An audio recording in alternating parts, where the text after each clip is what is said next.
And we'll also have two interventions in today's session from Rwanda and from Catalonia. We hope that you join in the conversation, engage with us. For the time being, you can stay on mute, and then we will be having a moment to connect and get to know who's in the room as well. So we wanted to give like a little brief on today's session. As you know, we're all here as advocates, activists, feminists, working to realize and achieve gender equality and gender justice.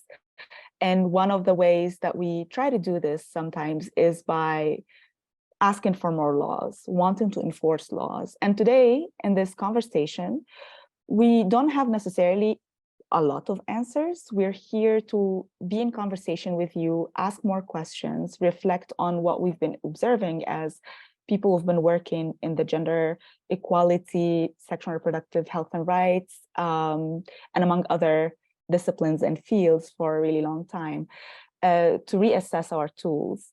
So we invite you to be present in this conversation, contribute to it and participate, and like be as curious as we are.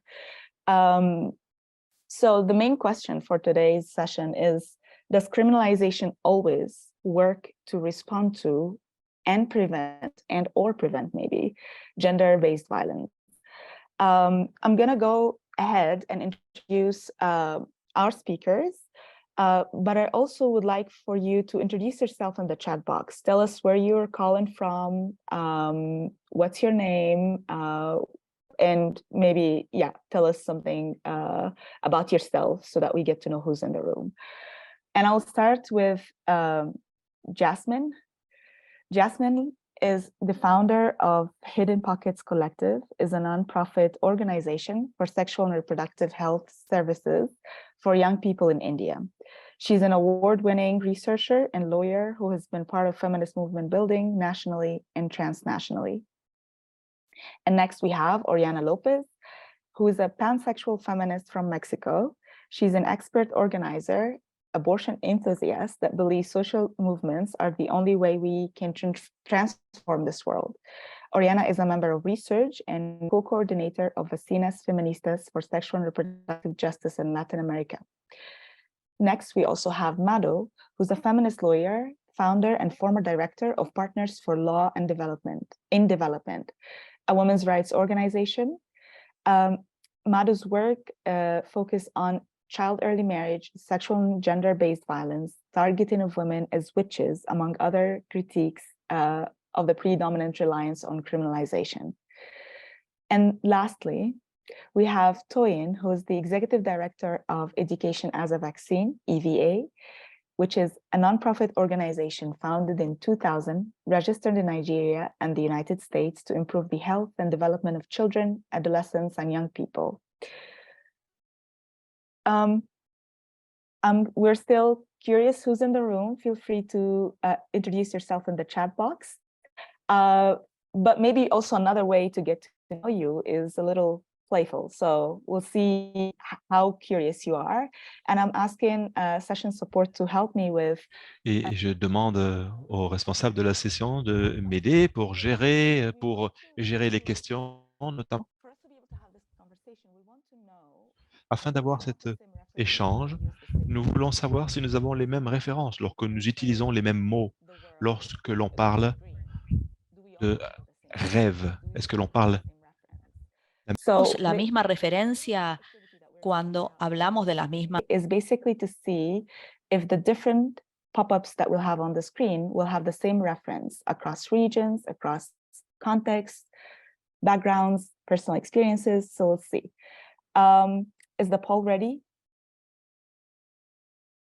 This is me asking the session support.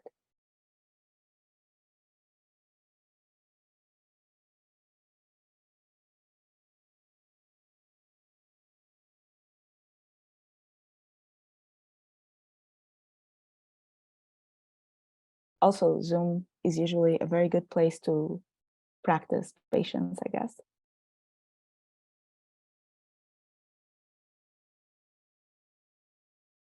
It's fine. I mean, we don't have to do it in poll. We can also do it conversational, right?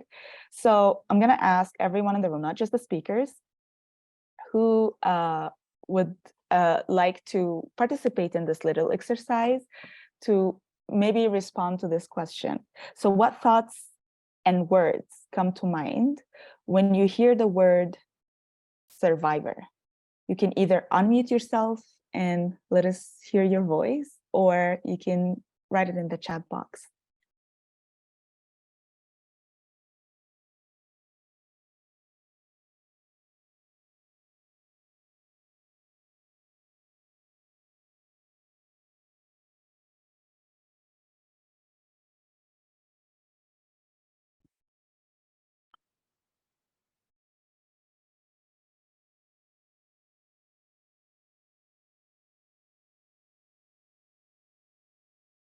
I'm not sure if people can hear us on the other side, or what is the interface like, because we're on Zoom as facilitators and speakers. So is the session support available to help us navigate this? Can you repeat the question, Lana? Maybe we can put it in the chat box. Sure. Yeah. So I'm going to repeat the question that we're asking now. Oh, sorry. So what thoughts and words come to mind when you hear the word survivor? Just gonna, oh, 1 second. No,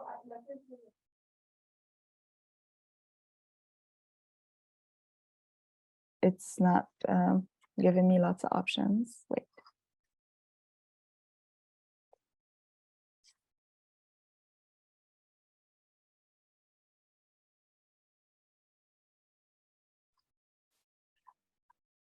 I see I see in one of the thoughts in the chat boxes, a survivor to me is a person who has lived through an unpleasant or negative experience, basically still alive in spite of the ordeal. And there is another interjection here. Whenever I hear the word survivor, I always think of a woman. I don't know why. I have an image of a distressed woman. And I also have of gender equality and feminisms of Catalonia, Tània Verge, who's just shared reflections on what survivor mean for them. And basically in the chat box, it says, survivor makes us think of a de-victimized process. And we'll get to hear more from Tània later. They will be sharing with us more of the Catalonian experience navigating justice and upholding gender equality.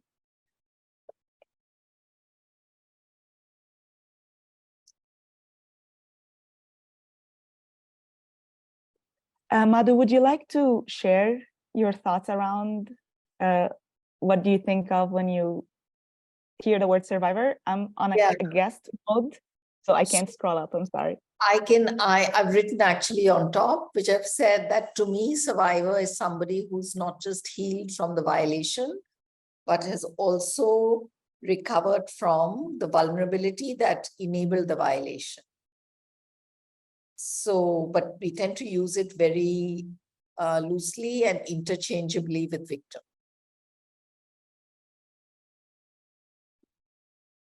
Which is very interesting. And I'm noticing that none of the participants has typed anything in the chat, and that makes me wonder if they are able to actually type things in the chat.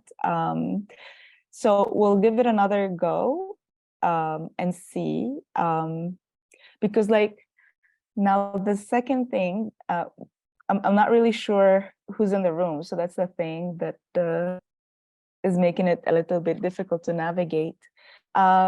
The other question that we had is, what thoughts and words that come to mind when you hear the word criminal?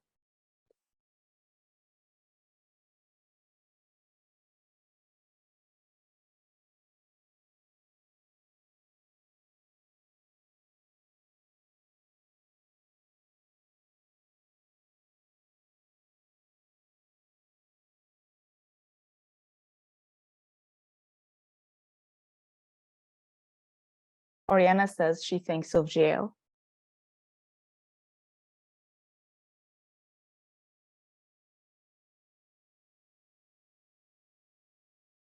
Antoine says a criminal has taken something valuable from another person.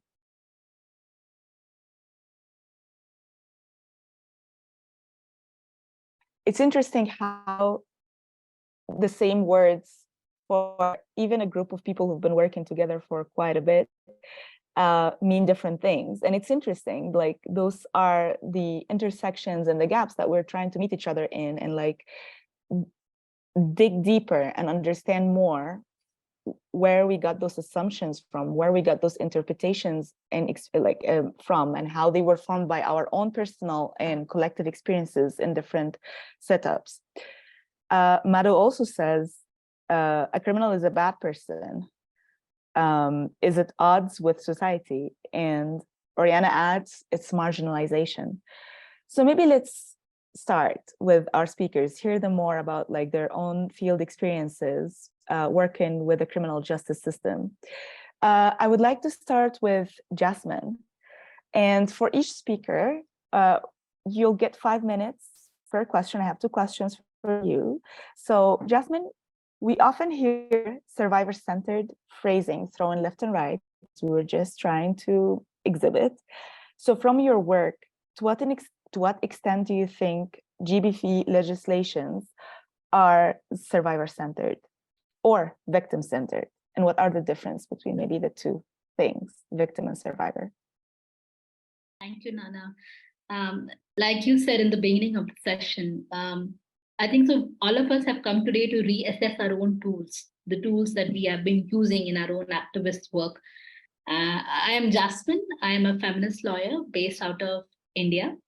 And I have been working with this collective called Hidden Pockets. And we have been trying to use different mediums, different methodology to, engage in awareness in some kind of advocacy building around sexual and reproductive health. And one of the things that I've always struggled with is my hopeless expectations from law that, just because we have some laws in space in our work, that we will be able to, find some kind of justice. And along the way, while I was working in this field, I realized that, justice can't only be rooted in law. And that's one of my biggest learnings. So even when Nana is asking this question that, is the current form of legislation, is it survivor focused? In my limited experience of work, I do not think that it's survivors focused. I don't even think it's victim focused. I do think it's mostly about, there's a harm done and that harm needs to somehow, needs to be rectified. So I still struggle with this that, even though there's so much of focus on, we need to have more laws, we need to have stringent laws, we need to have laws that will stop people from doing some kind of harm, we still haven't reached a stage where we are able to talk about individuals who were harmed. In our work, we mostly focus on services around abortion for women and young people in India. And I find it very, very interesting that most of these laws that work around focus on abortion and services are very much protectionist. So for me, most of these laws which are for gender-based violence or laws which are used to, protect women are just focused on protecting. They don't have any element of agency. So I struggle with this, that what is the intention of the gender-based violence legislation? I always struggle with this. Is it to provide a space for survivors to, heal? Is it a space for survivors to get some kind of justice? So that's not been my kind of experience. And I'll give you some examples. And again, like I said, I still think law is a great, legal instruments are great.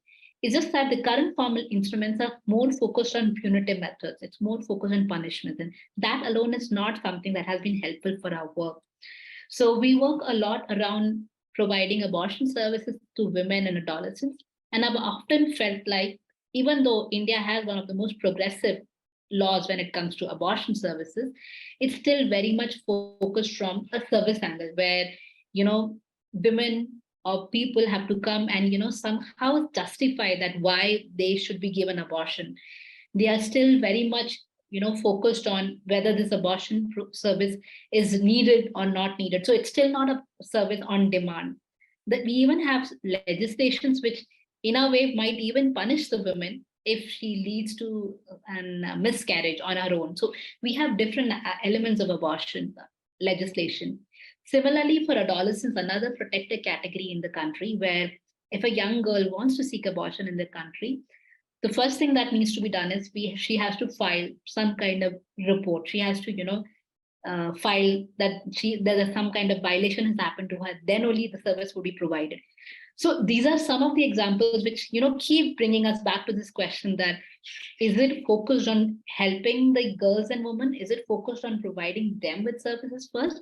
Or is it focused on just, ensuring that the girls and women just need protection and we need to somehow, protect them instead of letting the women and girls speak for themselves?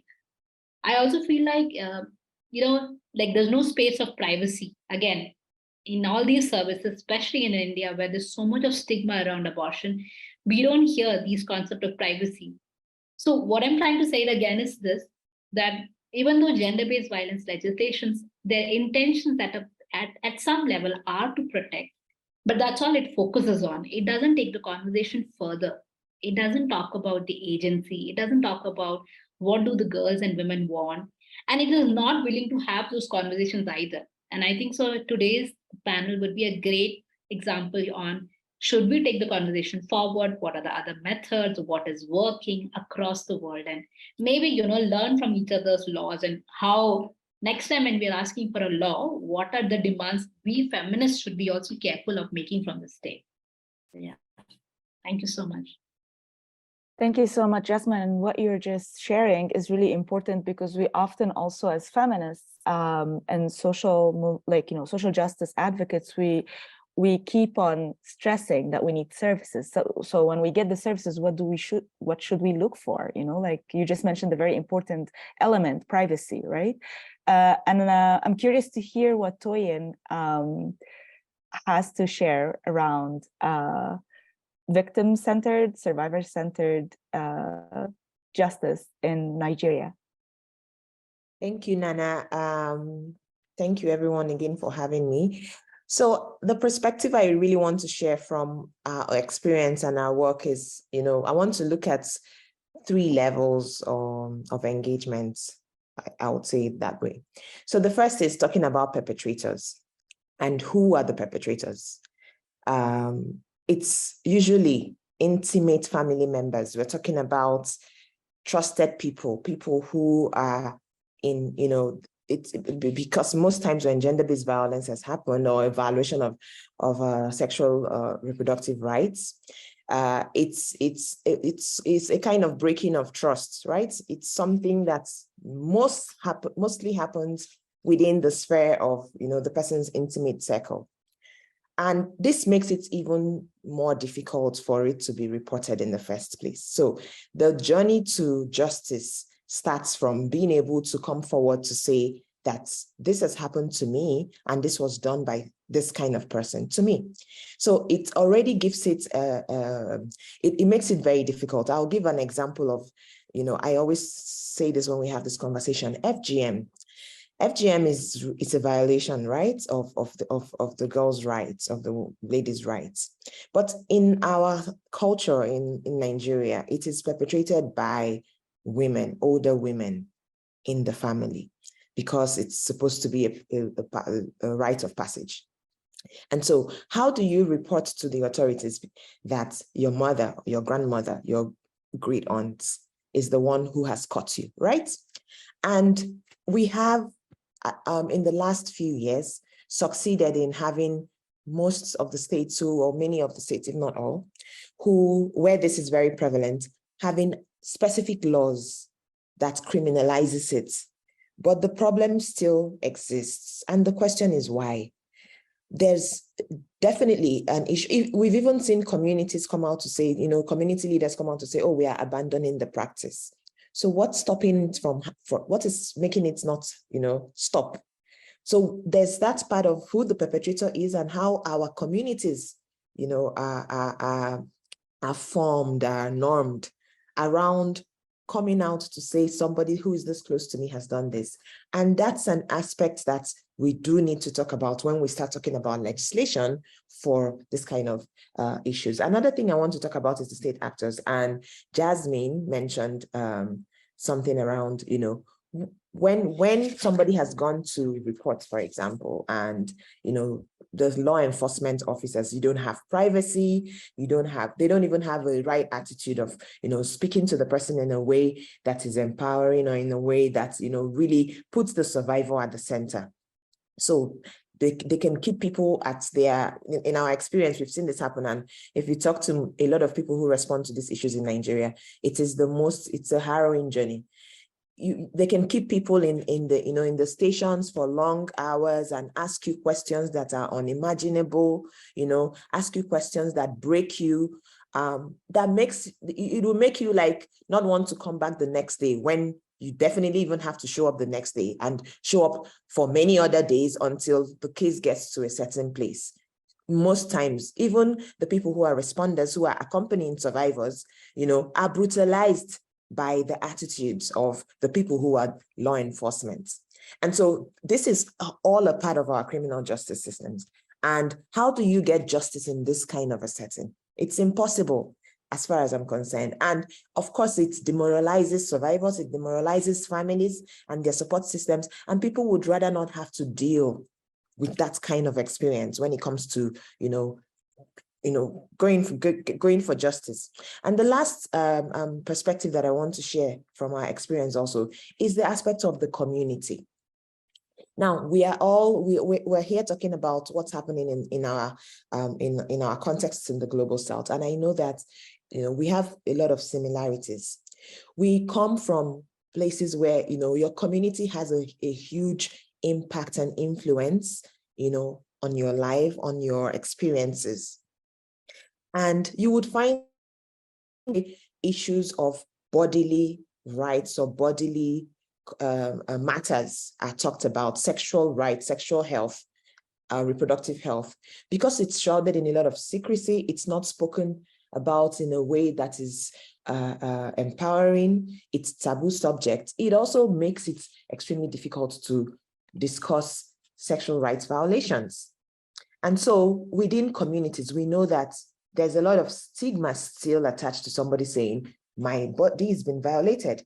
So that stigma would definitely keep people from coming forward, you know, and it's difficult also for the family, and they are trying to protect their name. They're trying to protect, you know, whatever it is they're trying to protect, because they know that the community would not support them. And it would make a world of a difference if the community where you come from also is behind you in pursuing justice. So we know that legislation is supposed to deter. That's the whole idea of passing these laws, that it would deter, you know, a repeat perpetrator. But in a community that does not see that as, you know, something that should even be reported in the first place, how then would the law deter someone from doing it again? So this is also what we need to think about. I'll give one example before I stop of a community where we had supported capacity for a community response team. And, you know, by the time, I mean, they were very open to, you know, the conversations and really imbibed some of the information, some of the education. And so you find that they are very upset when it comes to issues of sexual violence, especially rape. So they had this issue, and somebody who had raped a girl before and was released on bail. And then he raped another girl and he was arrested and was released again the second time on bail. This group of people in the community went on a rampage, they went on a protest that they will not accept that this person is released the second time. I wanted to imagine what this means for the survivor, that it's not about her family, you know, it's a whole bunch of people from her community who are saying, we cannot agree that this would continue to happen and that this person, you know, can keep walking the streets. So imagine that kind of support from a community that understands that this shouldn't be happening in the first place, and that sexual violation is, it's a crime, it shouldn't happen, we shouldn't tolerate it. That amount of support is very valuable. I'll stop here and so that we can have a chance to hear others. Thank you. Thank you so much, Toyin. And you're raising a really important point, because then if we have the laws and we have the services in place, but we don't have what it takes for the culture to shift so that violence will be recognized, violence is prevented in the first place. We're not just waiting for it to happen and then, seeking retribution or reconciliation. So you're making a really interesting point, and I think we will also get to unpack more as we move forward. And I am curious to hear from Oriana. What are your thoughts around survivor-centered or victim-centered justice? So you have 5 minutes. Yes. Hi all, thank you.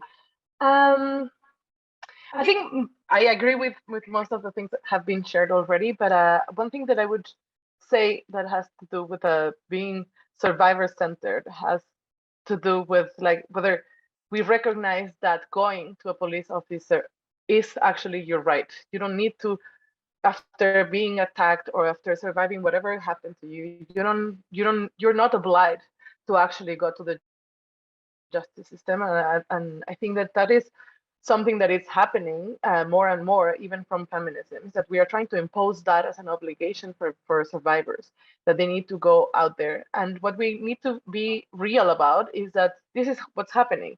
You are going there and you're being re-victimized all over again.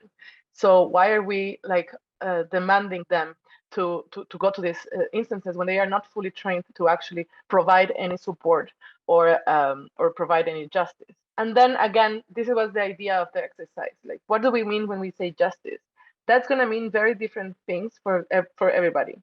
Sometimes it's going to be an apology. Sometimes it's going to be an apology from the perpetrator, but it can be an apology from the system.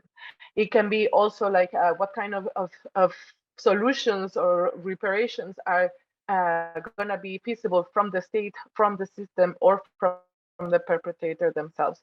So we're not providing that. And I think that the judicial system right now, what it's doing is like taking away what happened to the person and putting it as something that it's being done against the state.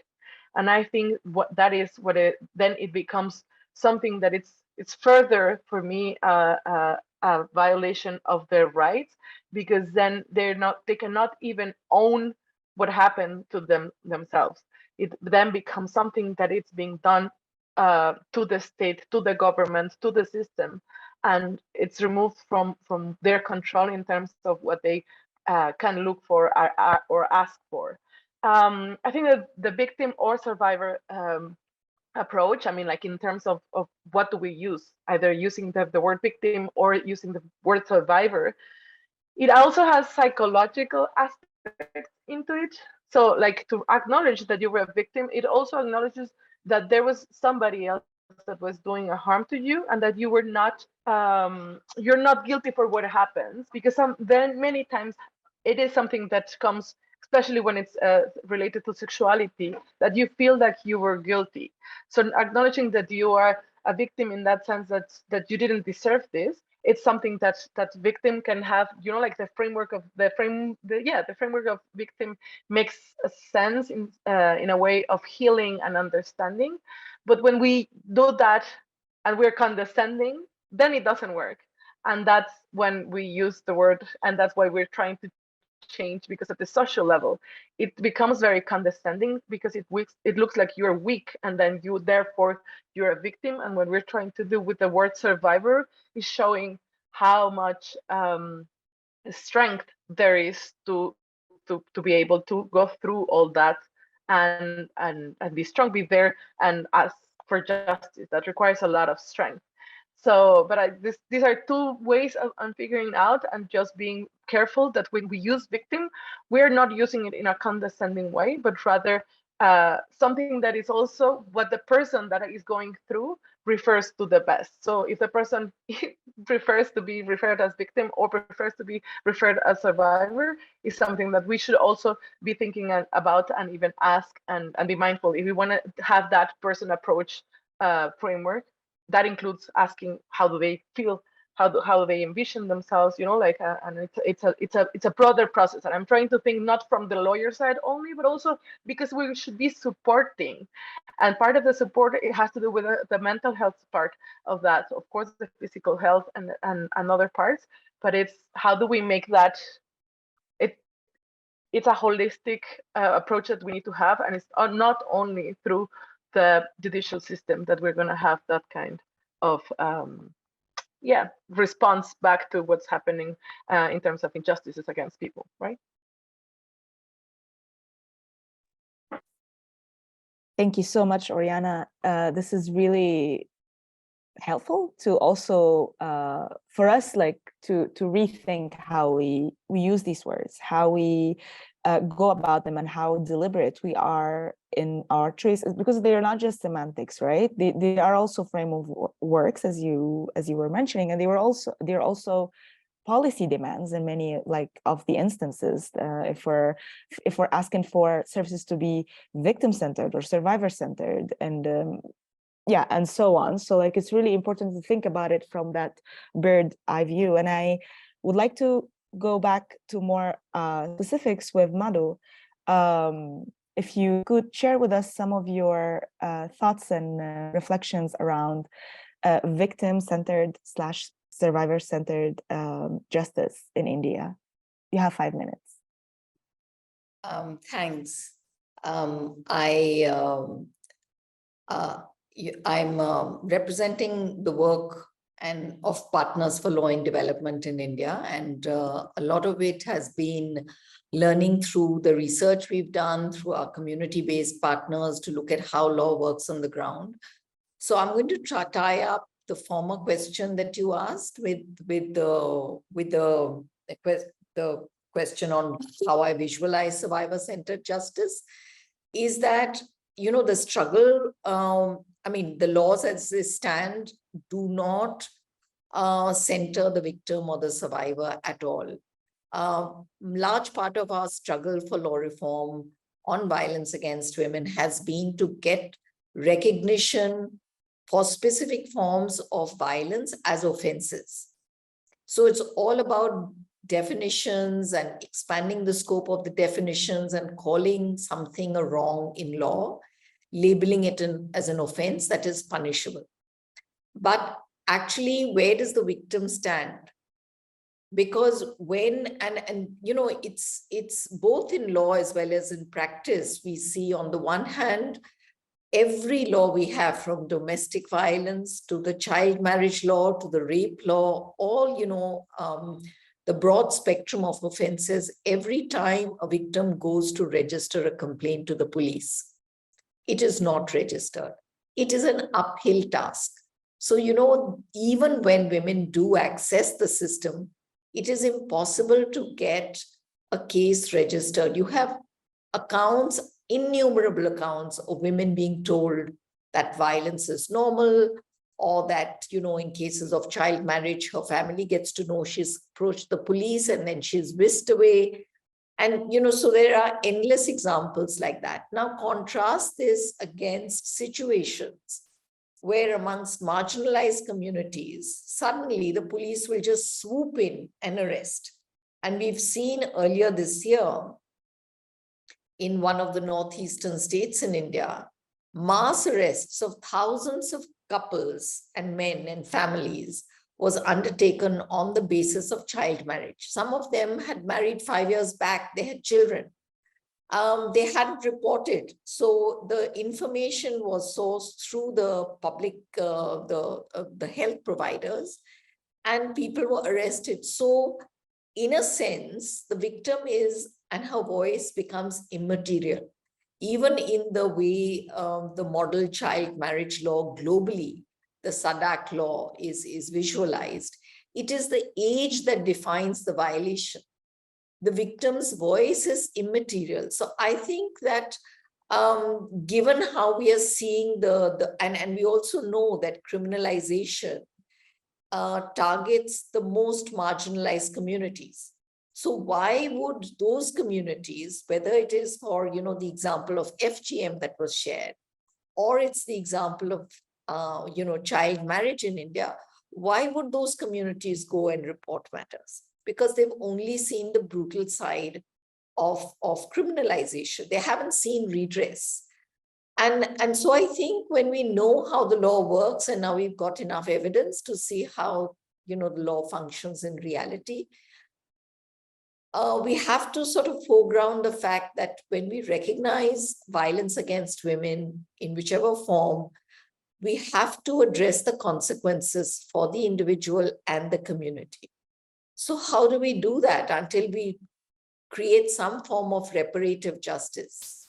So if I'm looking at the issue of child marriage, I'm wondering why these model laws that are floating around globally don't have compulsory quality education for girls. They don't have compulsory livelihood and vocational opportunities for girls, even unmarried girls. Why is the solution for married girls only separation and, making them social outliers? Why can't they be part of programs and get integrated actively within community spaces? So I think instead of treating victims like people who are sort of shamed and targeted and will be rescued by the state, whether or not they want the rescuing, and whether or not the concept of rescuing is very harmful to them in the long run, we have to sort of try to ask these questions of the laws that we are proposing. And I find, unfortunately, that a large part of the angst within feminists and the movements that we are part of, when we see that the law doesn't work, is to actually wring our hands and ask for more law and ask for more stringent law. And I think we've got to find a space very, very urgently to have conversations across and within movement spaces to say that, look, yes, we know that, it's a violent space and women are vulnerable, especially those in the who are more marginalized. But we have to find ways by which structural justice and structural equality is part of the solution. So yeah, I would say that, look at the conditions of shelter homes. We've known girls who run away from shelter homes. Yeah. So, the kind of solutions we even provide as services for the underclass, so to say, is so abysmal that it's as good as incarceration and punishment. So I think we've got to recognize that the system that we've got so far needs a close look, and civil society, NGOs, women's groups have to claim their spaces back, with the state, because the state institutions on their own have not shown to be as sensitive, empathetic, or, quality conscious as we had imagined them when we made these sort of suggestions and proposals. Thank you. Thank you so much, Madhu. And your intervention, actually, your reflections make me think of like a bunch of things back home in Egypt. So a couple of days ago in the FGM pre-conference, the female genital mutilation, one of the regional offices that work on, gender-based violence was reporting the harsher laws that we've got on female genital mutilation in Egypt as a success. And this is coming from a feminist civil society representation, where very proudly delivered, they delivered that it's really inspiring that now parents are also criminalized for carrying out female genital mutilation on their daughters, completely, divorced from the context. So what use are the laws in a country that is like suffering with like hyper policing. People have this animosity with also the police, security, and so on. It's not going to help with cultural shifts or preventing the violence from taking place, from happening in the first place. And this is a really good segue for us also, like for all of us, the speakers, before we hear from our esteemed guests today, what they've been able to fulfill from a state level. So like maybe the last question that I have for speakers before we hear from the Minister of Equality and Feminisms in Catalonia, Ms. Tània Verge. The question I have is, okay, so what are your asks? Because I think we pointed at a bunch of issues, a bunch of critiques. So we must have some, at least like a direction, a vision. Where do we want to go? Like if I can ask you for one policy ask that you've been thinking of, ambitious, practical, doesn't really matter at this point, but I'd love to hear from Jasmine. Maybe you have like 2 minutes, Jas. Yeah, thank you. So I'll focus on the practical for now. And I think one of the things that we have noticed is when we are educating girls and women about the public schemes or about laws, whether I like it or not, people like having laws. I think so people find it very empowering that, they know laws. And so just educating, legal literacy really helps, that, telling that these are your existing rights and this is the way to enforce it. So if you go to a doctor, you can demand for this kind of service. This is a legal right. Nobody can stop you. So I definitely think some kind of education does help. While working, not some kind, I think so in school curriculums, if we are able to introduce laws, certain kind of laws that should be introduced in school levels. I also really am a huge proponent of CSE, comprehensive sexuality education, introduced at school levels. Again, this is a big ongoing debate that what kind of curriculum should be there, but I still think that especially with internet, with all the different kind of information that is floating around, it's important that we reach, the young adolescents and we reach them at a systemic level. So at schools, even outside schools, out of school settlements where there are different institutions, if we are able to reach them from CSE, we are able to provide them with some kind of educational options. Some more, alternative practices that some of us have been, practicing are, healing circles. And I'm being very cautious about the fact that not all of these practices can be used for any kind of violation, but in some aspects, doing some kind of community circles, bringing people together, having conversations, even dialogues between communities where harms have been done is something we have been noticing in our work. Might at least start some kind of conversation. So I do think these are all very, very small practices, but I do think even if some of the state, even at a small level, is able to bring it on as a part of the system, it is still a huge success. And I'll give you an example why I think it's important. Recently, there's a website called Reddit. And apparently from the city where I come from, in Bangalore, there is this person on Reddit who's actually behaving like a godfather and people write to him and he solves the problem. And he's a big person right now. So somebody reached out to me saying that, Jasmine, you should meet this person. And he's called Saint Joseph. So he's a brother for everybody. And he has been knighted as Saint Joseph. So I went and met him. And so we have reached a stage where people, and this is as serious as rape cases, people instead of going to police, they go to Saint Joseph first. And then he's handling the cases for young adolescents and, young people in Bangalore. So I was very surprised, but I'm also not shocked. Like Madhu and a lot of people mentioned that people don't want to go to police. Police is not the first. But I was very much surprised that a person on Reddit is the first kind of response. So I thought it was important for us to go meet him. to ensure that he becomes our ally. If in some way I can, influence him. And he seemed like a very nice person who believes that justice is the only way of justice is beating up people. He comes from that school of thought. And I still thought this is an opportunity because he does mean good. It's just that he thinks law does not work, police does not work. I will, take law in my hand.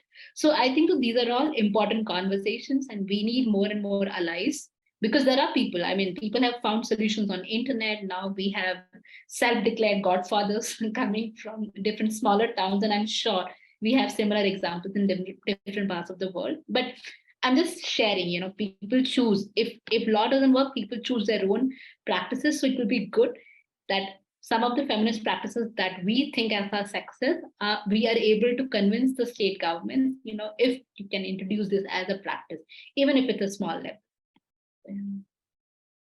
Thank you so much, Jasmine. And it's really refreshing what you just mentioned around, the kind of deliberation and intentional work that we as social justice advocates, as feminists, sometimes have to do. And it's like part of our role as well. It's not just like, we inherit the systems that we work with and continue to work with them, but also have the courage and taking the risks of connecting with people and bringing them to our side and like building those allyships across different constituencies, stakeholders, and groups.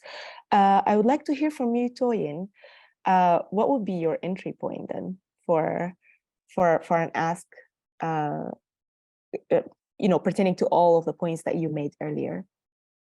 Thanks. And Jasmine, I think, has made a lot of great points that I would also, echo. I just want to add that lawmaking processes, as much as we are demanding for, because we know that, this conversation needs to continue happening, but we still know that laws have been made, every time. We need to start demanding, as part of that process, that the well-being of survivors is a priority. And we are the voice that should be in those spaces saying survivor-centered and justice. What does it mean? Does it mean what all the legal people are saying it means? Does it mean what the state is saying it means? How are we putting this person in the center? The example that Madu gave, for example, the one about FGM. If a child's mother is locked up, does it mean justice to that child? Is that something that child wants, and would they call that justice? What about what that does for the family? We can't ignore those questions. We know what rights violations are, but we can't ignore those questions. But I think what the system has given us, or the system we have now, is that it's just said, it is either this or that. And, and that's why we're saying that we don't have justice. Survivors don't have justice. And we are also, Nana, you said this, we've also imbibed and internalized all of this for so long that we find ourselves singing the same songs in those spaces. And I'll give an example. We are piloting an emergency response fund for sexual gender-based violence.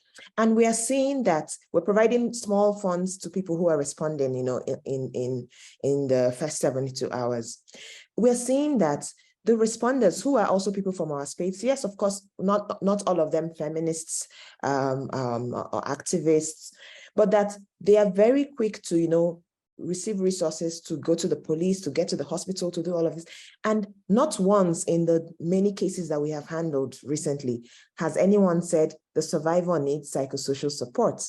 We are the ones who are sitting back now to say, see, nobody's asking for psychosocial support. Maybe we should start signposting and saying that as one of the conditions for collecting this fund is that you also need to, connect to this service provider, psychosocial service provider, to also give psychosocial support in this process and maybe post the process of response. But we have internalized this, we need to get evidence. We need to, collect what needs to get to court in the next 48 hours and all of that. So for us, we also need to unlearn the idea of, it is a perpetrator has done something, it is straight to jail, and not thinking about what does justice mean for the survivor in the spectrum of this response. So I think that's just what I'm going to add to what Jasmine has said, and say also that, this kind of conversations we're having, we need to have it more and in more spaces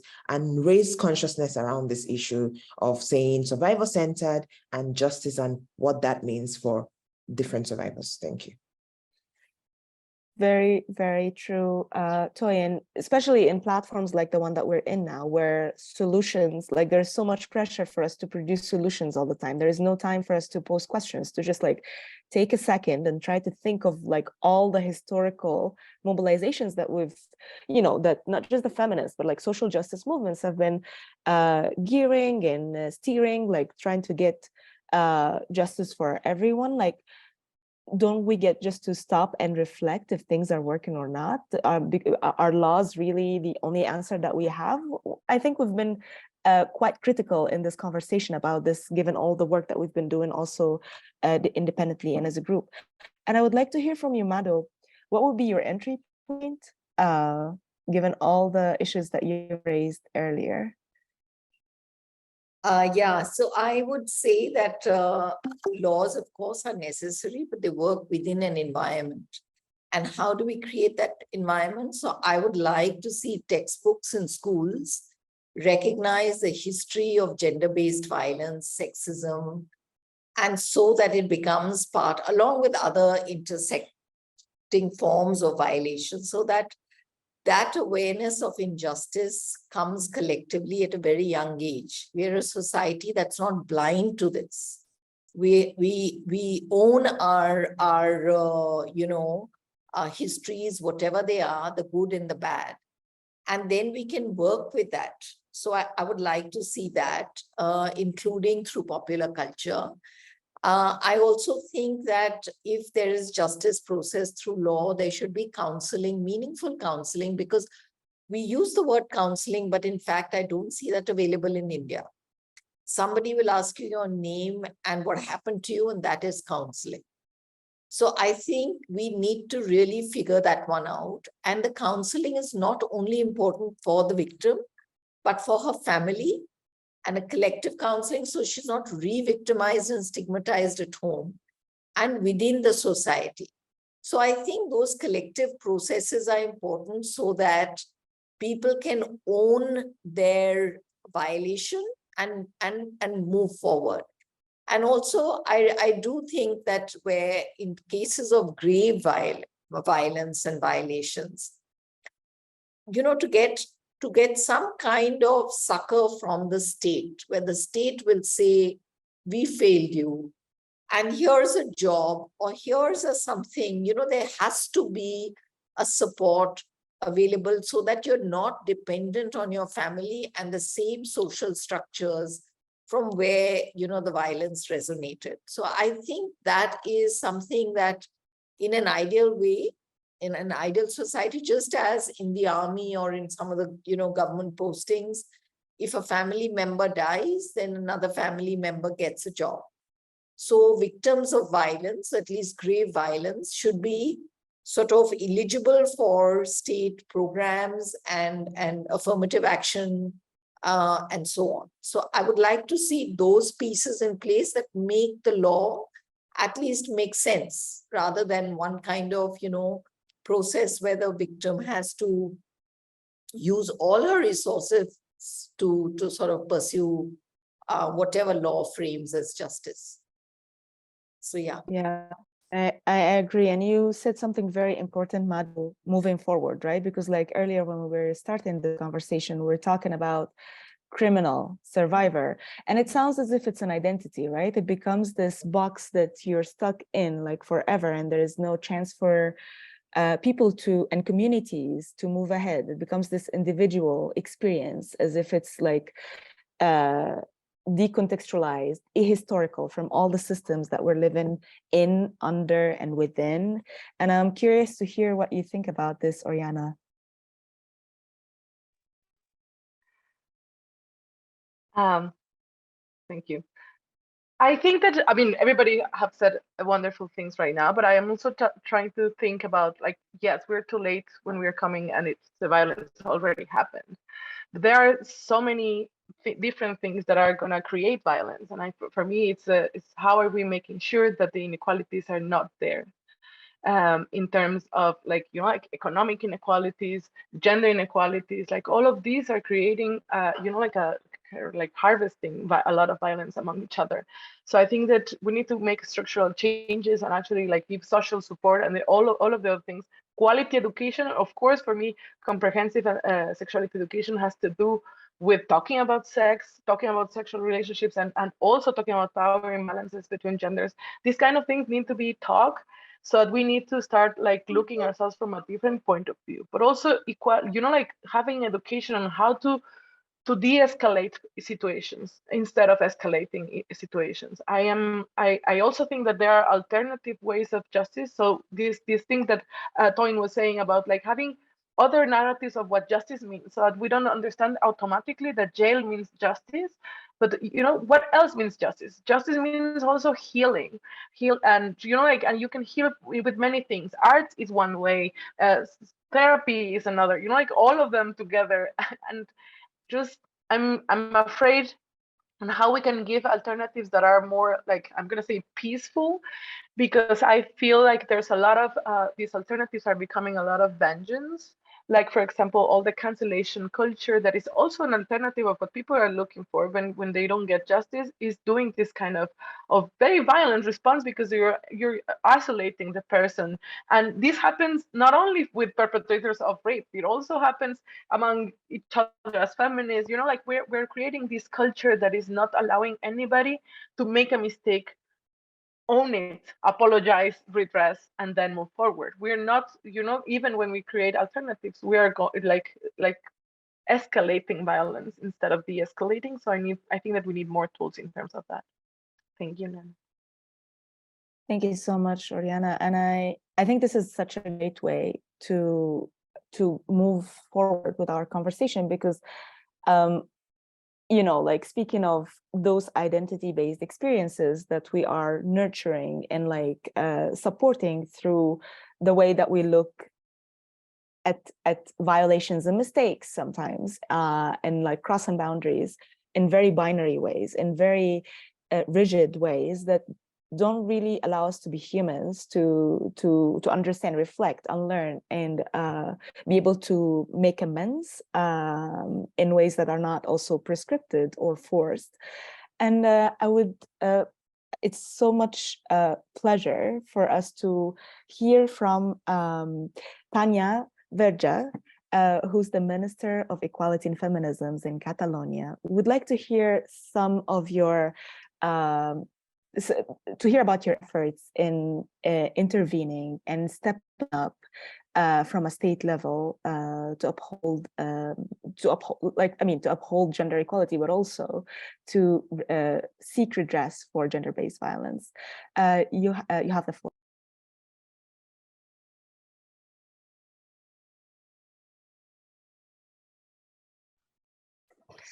Thank you, Nana. It's been great to listen to your conversation. Very inspiring. You might know it. Catalonia is a region of Spain. This means I'm talking from this national level. Discuss some constraints, but in this case, it's relevant that I mention it. Catalonia has those services that are closer to the population. It's education, social services. It includes also the police, but we don't have the court system. This is the competence of the Spanish state, right? So there's not much we can do in terms of the re-victimization. It happens in trials, right? But we can act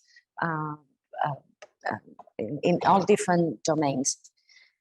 The Catalan law in the field of gender-based violence, the title itself is a declaration of intentions. It's called Law on the Right of Women to Eradicate Gender-Based Violence.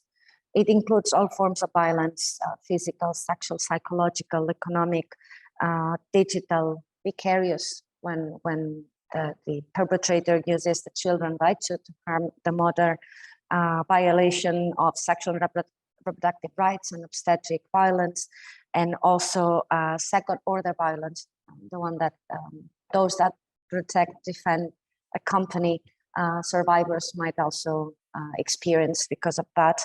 And it also covers all spheres. It means intimate partners, the family, the education sphere, the political sphere, the workplace, the social and community sphere, and institutional violence is also considered a sphere in which violence against women can occur. From this law, which was amended in 2020, the Ministry of Equality and Feminisms created a year later, in May 2021, developed a framework protocol to update all sectoral protocols and also to set the basic guidelines for all interventions by public authorities in situations of gender-based violence, following the principle of due diligence and what it means, due diligence. And all the interventions are organized into two axes, and that's basically prevention and reparation. Of course, they feedback each other constantly, but due to time constraints, I'm just gonna focus here on reparation. It's a reparation we conceive of as being comprehensive, feminist, human rights based approach, and it contains at the same time two different lines. One is reparation for healing and reparation for non-repetition. In the case of reparation for healing, Catalan has developed a quite broad network of public services for survivors and victims, and very relevant. It's been quite a few years now since there's no requisite of filing a report to accessing all these specialized services. Quite the contrary, we believe that until the woman is not strong enough, has not recovered, has not been able to talk, feels with more support, it's very hard to face a judicial proceeding. So it is not required to access the services. There is a 24/7 hotline that offers psychological support, specialized also in sexual violence, and also an initial legal counseling. It's to give information to women on what are the options, but we don't. Women are not rushed to make any decision on that. So all the intervention is based on women's autonomy in her own decision making. But it is important that she has all the information, and that this information is comprehensive, that we take into account language barriers or disability or other type of constraints that might affect women, right? This year in autumn, you're gonna open a new service. You're gonna put in place a new service 24/7 as well, but it's gonna be an in-phase service, which means when there's a situation of crisis after sexual aggression, so an immediate a recent rape, for example, or a sexual aggression that has occurred weeks, months, or even years ago, but the trauma might have emerged at that particular time, and a specialized psychologist will be able to go actually to the women's place or to another place that's considered to be a safe place to provide this psychological support. And from this intervention, then, well, it's about hearing what the victim needs, the survivor needs, whether she might need other type of resources, how to connect her with other type of resources, because the specialized services are comprehensive in the sense that they might offer support as well for the the victim children, offer work advice and help in finding a job, or in terms of housing. So the different needs of the women are considered and therefore activated.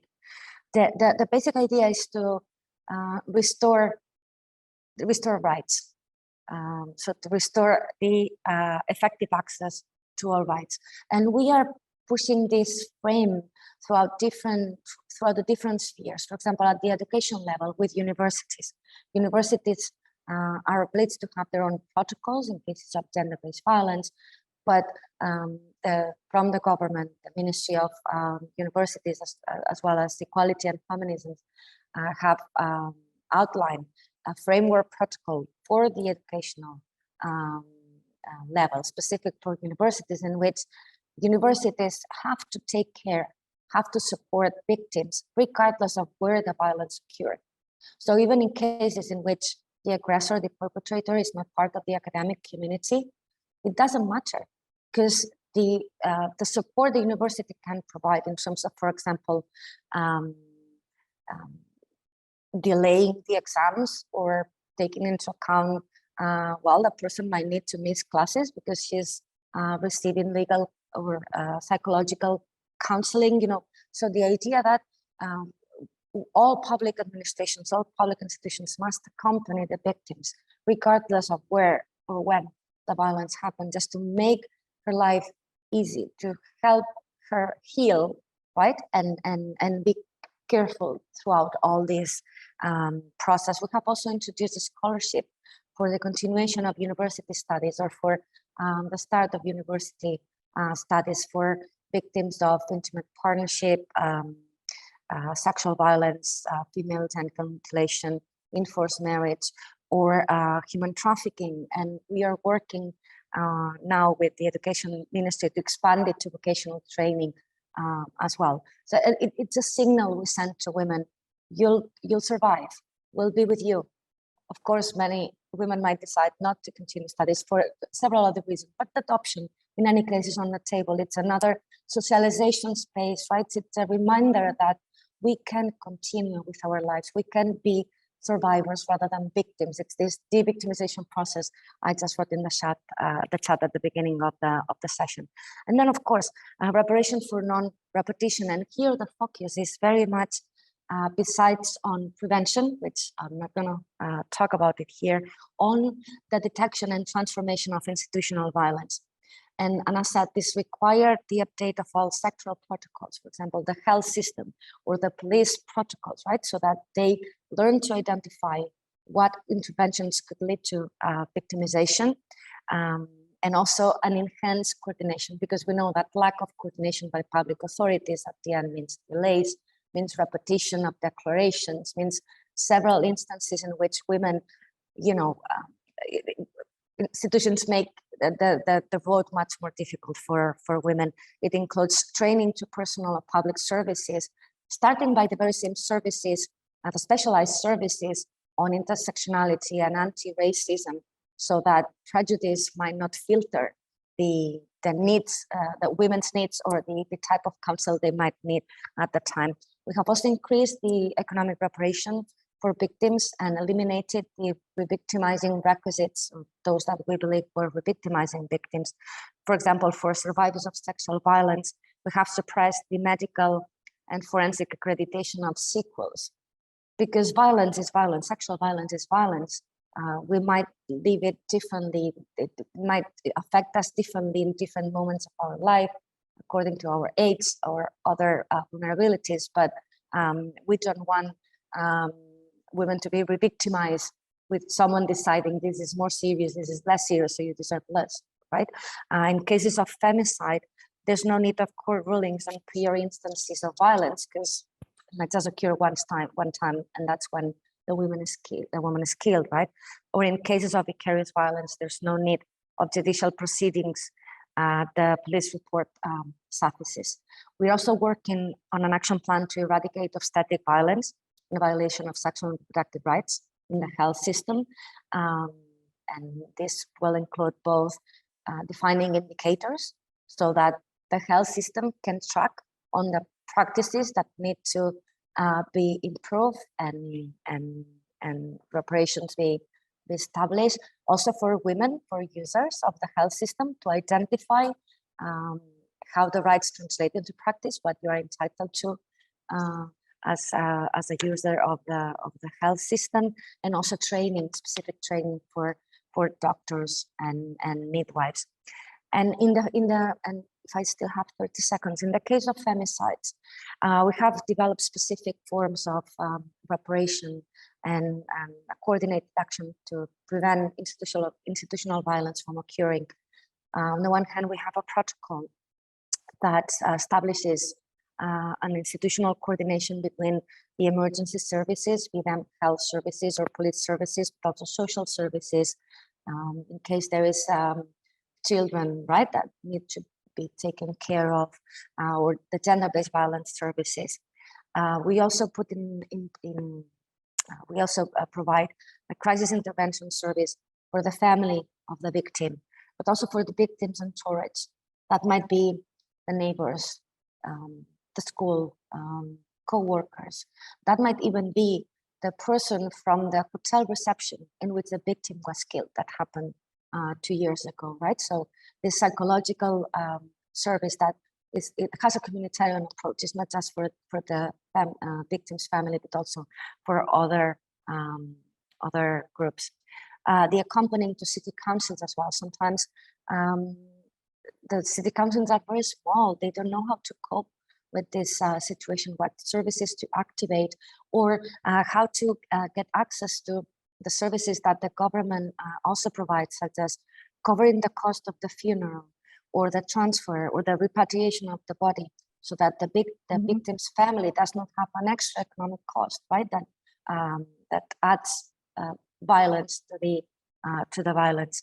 Economic reparation to the children or to the mother, as already said before. We are also working on the cleaning of the crime scene, so that the family, when they go back home, they don't have to do that, or they don't even see it, right? Because it also helps their recovery not to have to deal with that. And we always act as private accusation in judicial proceedings, and we don't require family consent.